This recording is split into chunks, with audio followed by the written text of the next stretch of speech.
디지털 변화 관리, 회사에서 이제 디지털이나 클라우드 서비스를 사용할 때 어떻게 도입을 하셔야 되는지, 어떤 변화 관리가 필요한지 한번 설명을 드려보도록 하겠습니다.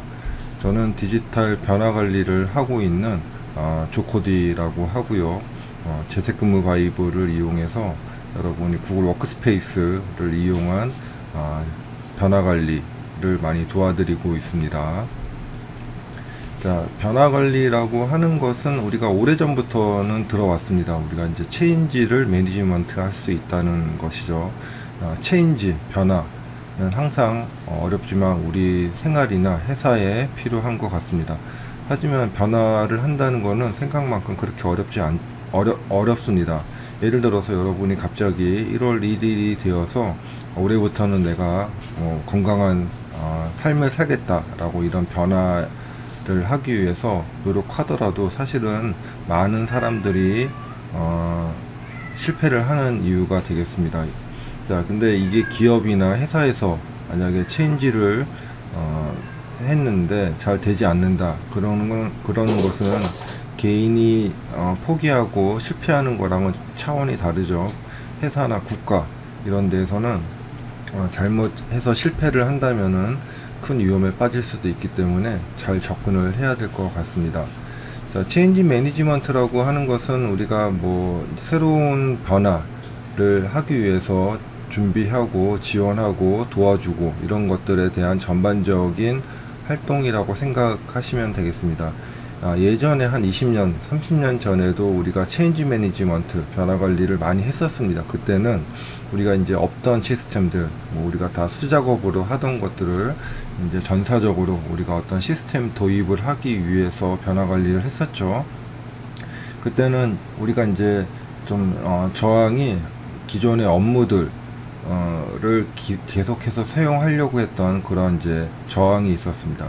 그런데 이제 우리가 한번 이제 도입을 해서 사용을 하게 되면은 그 편리성은 쉽게 이해를 할 수가 있었고, 그렇기 때문에 그런 좀 전산에 약한 사람들이 잘 넘어올 수 있도록 이런 존재를 알리고, 그리고 그런 것들을 잘 사용하도록 하는 변화 관리가 주로 되었습니다. 그렇기 때문에 예전에 변화 관리를 경험해 보신 분이라면 뭐 포스터나 뭐 재미있는 짤 이런 정도로 그냥 우리가 잘 도입할 수 있도록 하는 과정이 좀 강화가 되어 있었고요. 우리가 이제 사용하는 방법, 사용법 교육 이런 거를 전사적으로 진행을 많이 했었습니다. 그런데 이제 우리가 20년 전, 30년 전에 했던 변화 관리하고 지금에 있는 디지털 변화 관리하고는 큰 차이가 있습니다. 같은 변화 관리이지만은 접근하는 방식도 다르고, 그리고 우리가 관여하는 방법도 많이 달라진 것 같습니다. 우리가 이제 왼쪽 그림에 보시면은 기존에 없을 때 하던 이제 전사나 IT화를 했을 때 20년, 30년 전에 했던 변화 관리하고, 이제 많은 분들이 생각하시는 게 디지털 전환이면은 이렇게 전산화 했던 것을 또 이렇게 디지털화를 기술을 이용해서 하면 되겠구나 라고 생각을 하시는데, 여기에 가장 큰 오류가 있습니다. 가장 좋은 방법은 우리가 하던 업무를 다시 디지털 방식으로 다시 재해석해서 전개하는 것이 가장 좋다고 생각이 듭니다. 그래서 이런 방법만 좀 우리가 차별성을 이해를 하시면은 변화 관리에도 속도가 붙을 수 있을 거라 생각이 듭니다.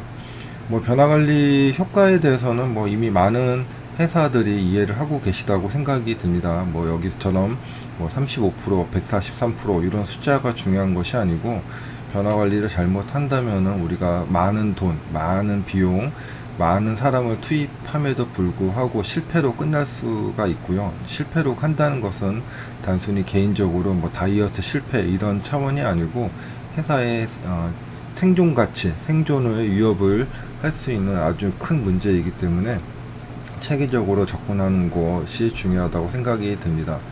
자, 그러면 이제 디지털 클라우드 서비스에서 변화 관리를 하는 거는 뭐 기존처럼 뭐 컨텐츠도 제공하고 사용자 교육하고 하는 것도 있지만은, 더 중요한 것은 사실은 이제 우리가 왜 도입을 해야 되는지에 대한 필요성, 이런 것들에 대해서 공감대를 형성하는 것이 가장 중요하다고 생각이 됩니다.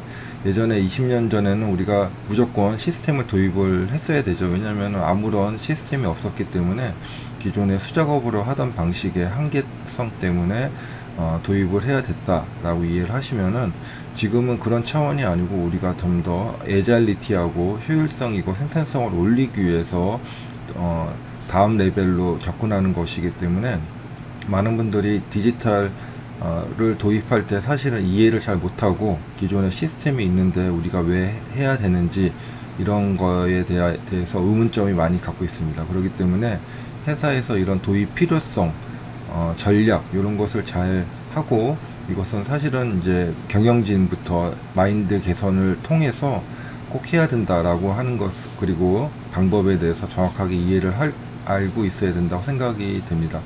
또한 우리가 기존에 이제 IT 시스템으로 많은 시스템들을 사용하다 보니 그런 시스템을 대체하는 것도 필요한데, 그런 거에 대한 또 관리, 전환도 우리가 이제 디지털 변화 관리의 하나의 축이 또 되었다고 생각이 듭니다.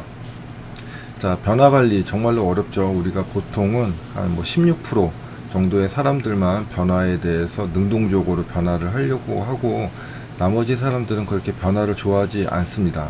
그러니까 즉 80% 넘는 사람들이 변화를 두려워하고 싫어하는 거죠. 하지만 우리가 조직에서 16%에 있는 사람들만 데리고 변화를 할 수가 없죠. 왜냐하면은 우리가 함께 일하는 공동체이기 때문에 그렇습니다. 그래서 맨 처음부터 우리가 디지털이나 클라우드 서비스를 도입을 할 때 그냥 도입을 하시면 안 됩니다. 툴이라는 개념보다는 사실 우리의 조직을 변화한다는 개념으로 접근을 하셔야 될 것 같고요.